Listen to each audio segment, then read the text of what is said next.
हूं आपके साथ नवजोत रंधावा। कोरोना की रफ्तार सुस्त तो दिख रही है, लेकिन गांव का असली सच क्या है? महामारी में गांव के गांव चपेट में आ गए। राजस्थान के गांव में चलिए हम आपको दिखाते हैं, बीमारी ने जिंदा नहीं छोड़ा और मौत के बाद भी कर्ज से परिवार परेशान है।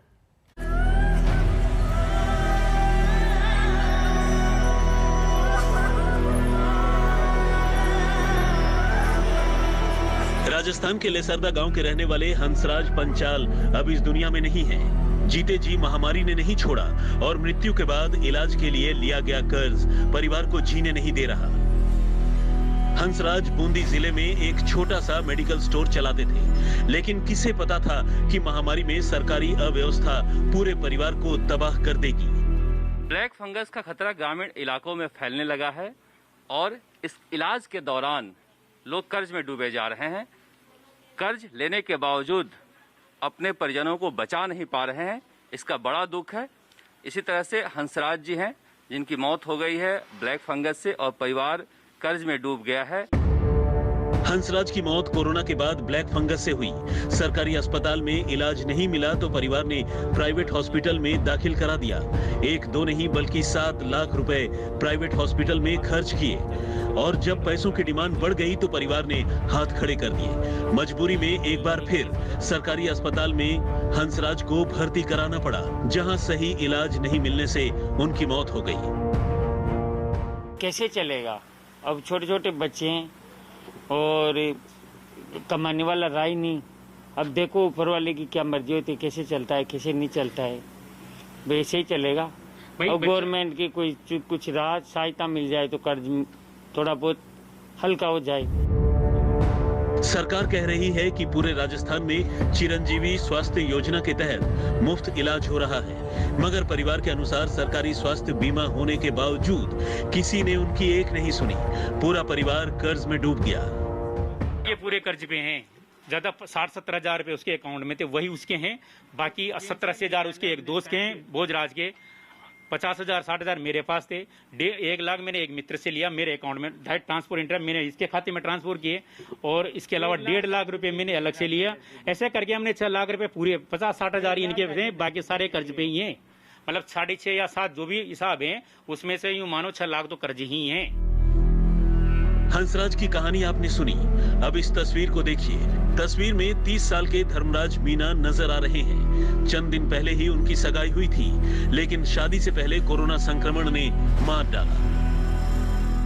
धर्मराज मीणा ग्राम पंचायत में पंचायत सहायक पद पर काम कर रहे थे, मगर अचानक से कोरोना हो गया। देखा जा सकता है घर में जिस तरह से तैयारी की गई है, दीवारें बता रही हैं कि जश्न की तैयारी थी। 21 मई को उनकी शादी थी, सगाई हो गई थी, लेकिन उससे पहले 8 मई को इस तरह से घर में एक कोहराम मच गया, उनकी मृत्यु हो गई। घर वालों का कहना है कि अचानक तबीयत बिगड़ी और 8 को मौत हो गई। क्या हुआ था उनको, कैसे हुआ?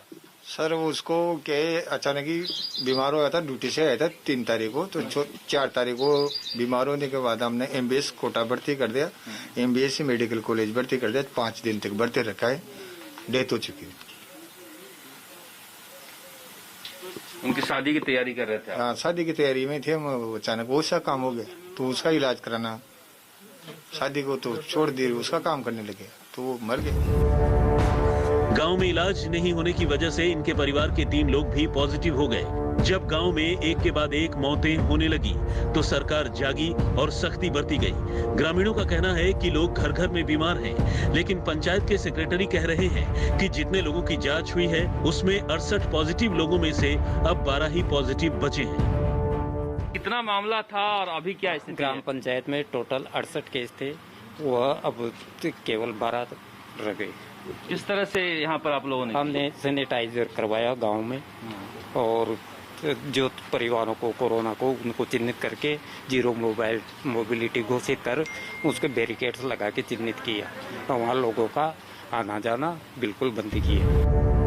हालांकि सच्चाई यह है कि मौतों के बाद जागी सरकार अब टेस्टिंग तो नहीं करा रही, पर खांसी और बुखार वाले मरीजों की पहचान कर उन्हें दवा की एक पुड़िया दी जा रही है।